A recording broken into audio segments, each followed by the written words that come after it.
Hi guys, welcome back sa ating panonood. I-share ko nga pala sa inyo kung paano ako magparami ng gabi.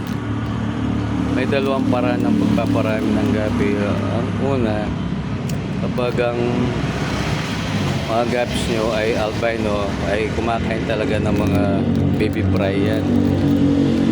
Kaya ginagawa ng mga iba ay may breeding cage. At yung iba naman, sa aking paraan ay nilalagay ko lang sila sa mga container, kamukha niyan, mga 10 gallons na container. At kamukha niyan, may female na boy gabi,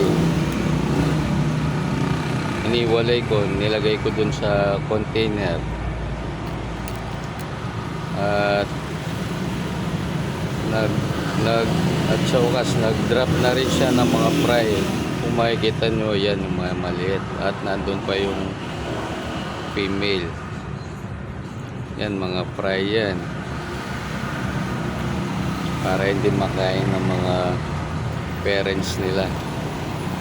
Yan ang paraan ko ng pagpaparami din ng mga gabis.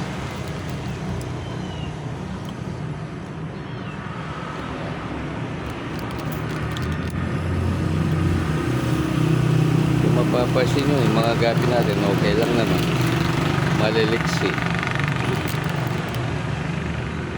At ayan ang mga HBRRT natin, madumi na yung tank. Baka bukas ma-water change na natin yan.